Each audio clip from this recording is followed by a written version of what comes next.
بله اون بازیه هیچ بچه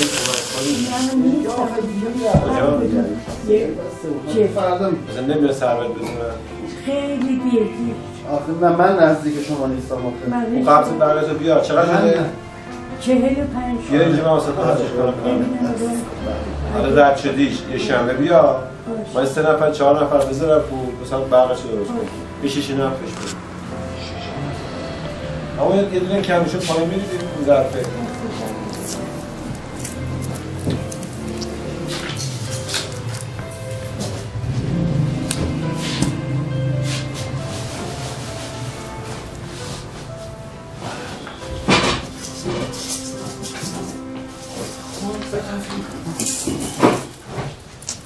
وقت تنها زندگی میکنی؟ بله تنها؟ هیچکی بهت سر نمیزنه؟ نه بابا اینجا سال زمانه بعد شده آقا هیچکی بهش که همسایه اصلا چیزی؟ ببین شما نه نفرین میگیره نه دعا به پرتب نمیتونم خیلی مال پدر داشتم همه رو بردارم خورده بردارم سرت نمیزنه؟ هاش خانم چادر شما نسوزه مواظب باش این دارو صندلی میتونه بشینی تا نفته بیاره بنده خدا شما اجازه بده من بیام اونور به این اعضای سجاده آقا یک عالم مال برادری مال مادری مال پدری رو بردارم خورده یک فرون برده که خدا رو شما باید بشین هاش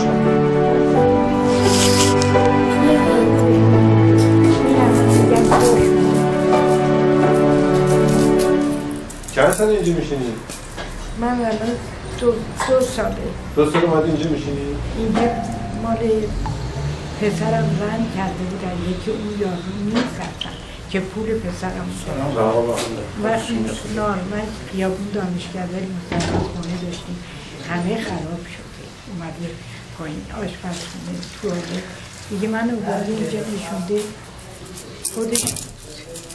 نمیدونم چیز مشهد اونجا کارشون ببین آقایون گفتم به دیاری میخوامه موقع که نداری عقب کرد یعنی هر که اول پول میزنه پول داشتم برادرم بودم موقع پولم تموم شد اساسام همه عقب کرد آقای روزگارم بدی شده به علیش روزگارم بدی شده خدا ماسلش خدا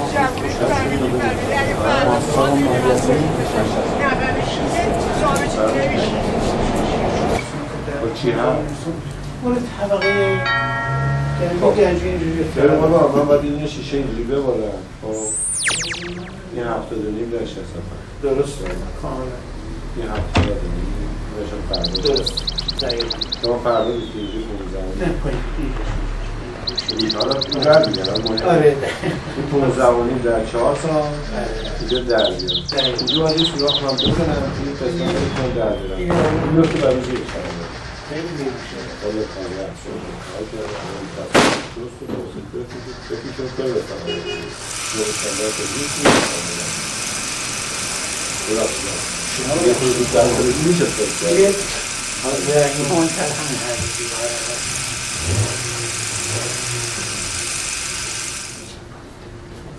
وقتی یخچال نمیدونم وسایل گرمایی گاز داری؟ گاز آره دارم ولی گاز دارم چه جور به قرآن نصیحت اومده پول گاز قرض دارم شما ببین یه نفر آدرس خونه دقیقا بگو کجاست ببینم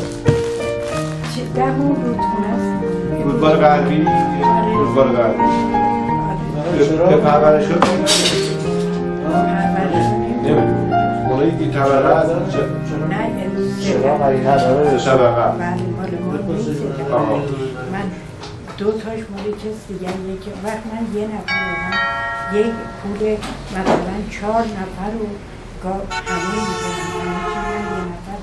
ما یه دفعه میترسم برم خانه توکی و سکنم دارم میفتم اون وقت شما یک شنبه قبض برقا بیا اینجا من زنگ بزنم اداره برق مثلا داریم سریع هستش میگه چراغ باید بخری نداره چراغ داری؟ چراغ دارم رفتی؟ حالا شب میدی تاریکه چجوری میدی تو چراغ؟ درد از هم شدن چرا خوبه میگیرم. بس مواظب باش تا حالا خدا نکرده آتیش ماتیش نگیره. فقط همسایه‌ها یه سیم برق بده میده. نه دیگه اونا بنده شده اونا میکنه.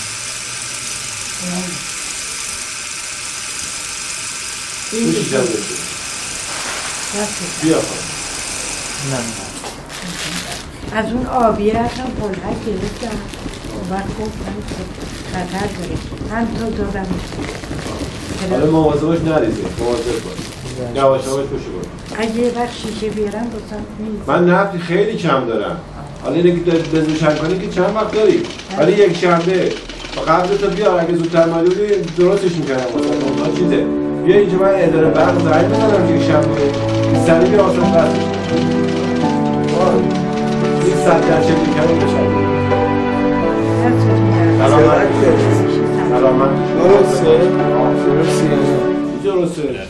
ما نمیخواهیم خیش را تبرئه سازیم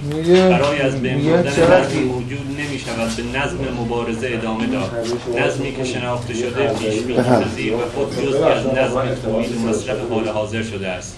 تمام مبارزات به نوعی در نظم موجود حل شده و با آن به طور تلفنی به تعادل رسیدند آنچه میتواند از ریشه به چنین نظمی خاتمه دهد ایجاد روحیه‌ای والا برای پرتاب خویش به جایی دیگر است